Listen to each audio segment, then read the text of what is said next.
L'Afrique a été dépossédée de beaucoup de choses. Ça va de ses enfants, ses cultures, son inventivité, ses matières premières, ses matières grises, ses arts, ses histoires, jusqu'à ses spiritualités. Comme beaucoup d'entre vous, je suis né dans un canevas familial monothéiste. Ma famille est majoritairement chrétienne et elle le revendique fièrement d'ailleurs. Mon feu père, paix à son âme, était ce qu'on appelle chez les Douala une population d'Afrique centrale vivant au Cameroun, Mutouda Mwemba, c'est-à-dire un aîné ou un ancien de l'Église. C'était une personnalité importante de sa congrégation protestante. Tous les dimanches, durant mon enfance que j'ai passé au Cameroun, j'allais donc à l'église. J'en étais fier, car lorsque j'étais présent à la messe, je voyais l'influence que mon père avait auprès des gens. Il avait une aura, il savait captiver les gens, puis j'ai grandi. Et avec l'accumulation de mes lectures et du développement de mon esprit critique, j'ai commencé à questionner mes croyances. Je me disais, n'étais-je pas dans le mimétisme religieux ? Est-ce que je ne croyais pas à ce Dieu parce que mes parents ont fait ce travail de transmission qui leur a été transmis ou imposé ? Puis un jour, je suis tombé sur le livre de Chancellor Williams. Chancellor Williams, si vous voulez, c'est un historien afro-américain. Et le livre en question, c'était The Destruction of Black Civilization. Ce fut la porte ouverte qui m'a amené à me questionner sur la cosmogonie africaine. Ce livre ne parlait pas spécifiquement de la spiritualité africaine, mais il m'a permis comme ça de creuser ma réflexion sur des objectivités connexes, comme les croyances africaines avant l'arrivée de l'esclavage et du colonialisme. C'est donc ce sujet complexe que je vous propose aujourd'hui, mais que je vais essayer de simplifier pour que vous ayez quelques pistes de réflexion sur ce qui expliquerait le rejet que certains Africains ont de leur spiritualité au profit des religions dites révélées. Alors un jour, j'échangeais avec une collègue haïtienne sur le racisme, puis notre échange a basculé sur les traditions africaines. Elle m'a demandé ce que je pensais du vaudou. Et moi de lui répondre avec assurance et sans feinte, j'ai beaucoup de respect pour les afrodescendants qui le pratiquent, car communément les peuples africains étaient animistes. Alors j'ai vu tout de suite que ma collègue était choquée que je considère le vaudou comme convenable. De mon côté, j'étais stupéfait de voir une afrodescendante mépriser et stigmatiser une transition spirituelle et herboriste née dans son berceau. Une nouvelle fois, je pris conscience de l'intégration et de la réussite des religions dites révélées dans le paradigme culturel africain. Je n'étais plus sidéré comme je pouvais l'être par le passé. Ma collègue, comme d'autres afrodescendants, avait parfaitement intégré de mon point de vue la liturgie monothéiste et la diabolisation des pratiques spirituelles africaines qui étaient associées à Satan ou au diable. De mes nombreuses lectures, j'ai appris par exemple que dans le vaudou, les esprits sont créés en raison de leur capacité à faire des ravages dans leurs manifestations négatives. Et dans leurs manifestations positives, ils peuvent être bénéfiques à la société. C'est le cas par exemple de Sakapata. Sakapata est une divinité des épidémies qui peut à la fois causer et guérir des maladies infectieuses. Ce qui revient donc à dire qu'il n'y a pas intrinsèquement dans la spiritualité africaine des entités indépendantes de Dieu comme Satan. Alors avec toutes mes lectures, le satanisme apparaissait donc comme un concept étranger importé dans les sociétés africaines par le colonialisme pour délibérément atomiser leur humanité via la stigmatisation de leur spiritualité. Et pour justifier mon propos, je vais vous donner l'exemple d'Eshu Elegbara. Eh bien, Eshu Elegbara, ou Papa Legba pour certains, était une divinité Yoruba énormément vénérée il y a quelques siècles dans l'actuel Bénin ou l'actuel Nigeria. Eh bien, sa diabolisation a été légitimée par un certain Samuel Ajari Crowther. Samuel Ajari Crowther était un Nigérian linguiste formé par l'église anglicane qui avait pour mission donc de convertir les Yoruba au christianisme. Dans sa démarche, il a traduit la Bible de l'anglais au Yoruba en insistant particulièrement sur le caractère maléfique et illusionniste d'Eshu. Avec le temps, le mal a été fait. Les conversions au christianisme ont relégué Eshu aux abîmes de peste diabolique.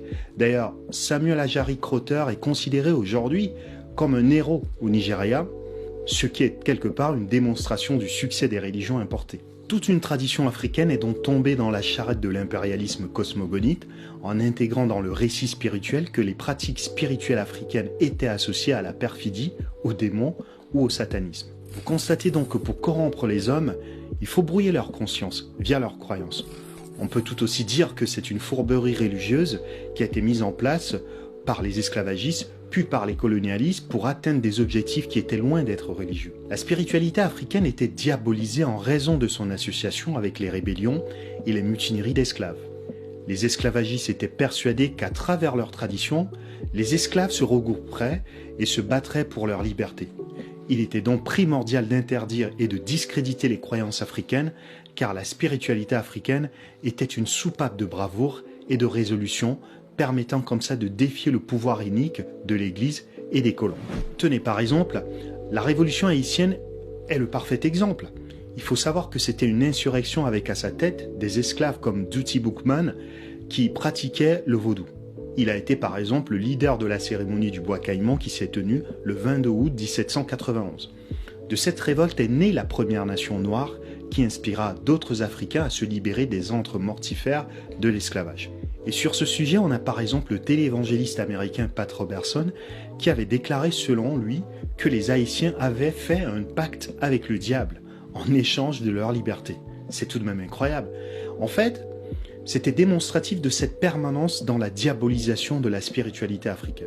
En Afrique aussi, ce fut la même chose avec par exemple la révolte des Momo au Kenya entre 1952 et 1960. Les Momo avaient prêté un serment de sang, selon les traditions Kikuyu en fait, de libérer leur peuple du colonialisme. Malheureusement, ce soulèvement n'a pas abouti. Il n'a pas abouti, toutefois, les Kikuyu ont été une source d'inspiration pour l'indépendance du Kenya quelques années plus tard. Là encore, les qualificatifs dévalorisants étaient attribués à la spiritualité africaine. Concrètement, qu'est-ce que ce type de qualificatif voulait dire ? Ça voulait dire par exemple que le potentiel de renforcement positif des pratiques spirituelles des esclaves faisait peur aux Occidentaux. C'est le cas aussi de l'OBA. L'OBA qui en fait est un système de pratique par guérison spirituelle qui a été importé d'Afrique par des esclaves jusqu'aux Caraïbes.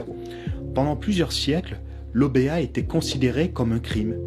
La reine Nani, par exemple, l'héroïne jamaïcaine, était célébrée pour ses prouesses spirituelles et le rôle positif qu'elle a joué dans la défaite des Britanniques en Jamaïque en 1739.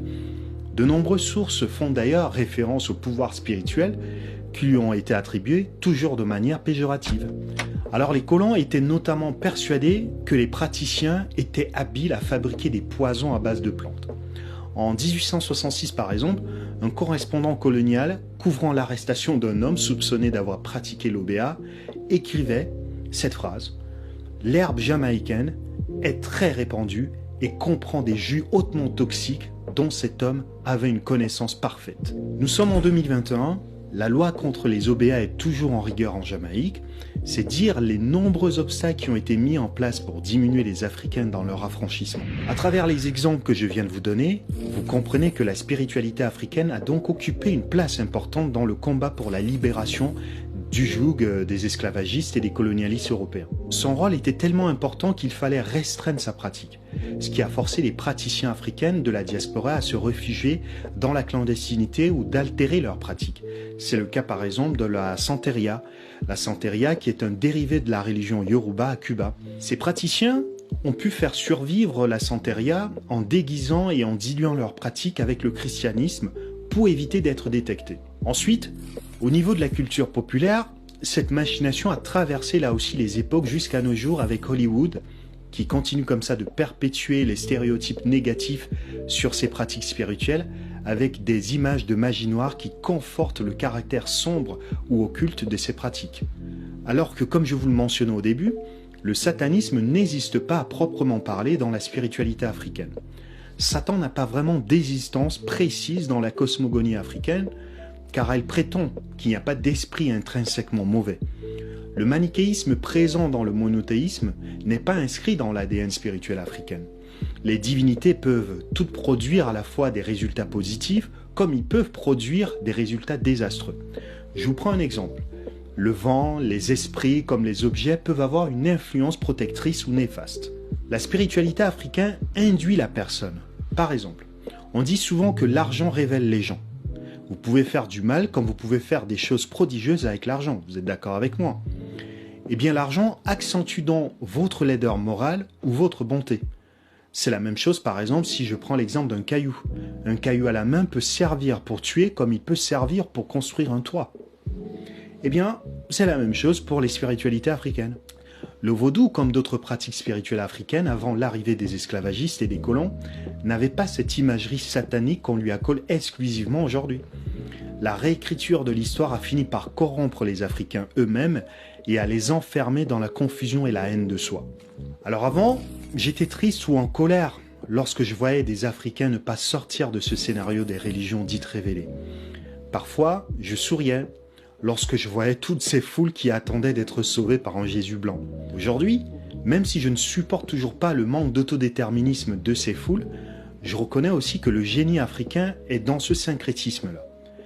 En fait, si vous voulez, les récits historiques démontrent que nos prédécesseurs se sont arc-boutés dans leur spiritualité pour ne pas sombrer dans l'adversité.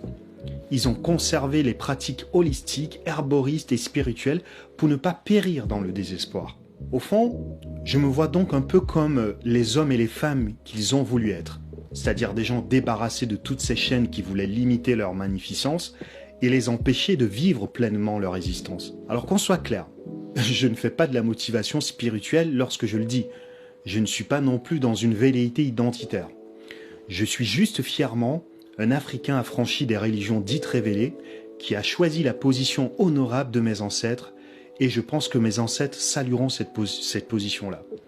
La position déférente, humble, de la recherche, de l'agnosticisme, plutôt que celle de la certitude des religions révélées. La bonté, le bien-être, l'ordre naturel, la perfection, la vérité universelle, la réalité, l'amour et le transcendant constituent un peu tout ce qu'on a voulu nier à l'Afrique. Alors, je suis bien conscient que je ne retrouverai certainement pas la spiritualité originelle de mes ascendants, mais je saluerai toujours leur doctrine. Leur doctrine, pour moi, c'était célébrer la vie et relativiser la mort. Ils ne sont pas morts. Ils se sont juste mis en pause, de mon point de vue. Pour les diminuer, on a diabolisé leur spiritualité. Je ne participerai donc pas au mépris ordinaire que ceux qui méconnaissent ont en les cantonnant strictement à des pratiquants occultes et aux forces du mal. C'est aussi quelque part, d'une certaine manière, une façon comme ça de respecter leur mémoire tout en vivant pleinement mon africanité dans le monde d'aujourd'hui. Alors si vous êtes un afrodescendant, sachez que je vous appelle reine ou roi justement parce que c'est une certaine façon pour moi de restaurer votre intégrité dans ce paradigme spirituel et culturel. Vous êtes de mon point de vue des reines et des rois. Gardez donc le poing serré, la tête haute et soyez heureux en réalisant d'où vous venez et embrassez votre négritude avec joie et bénédiction.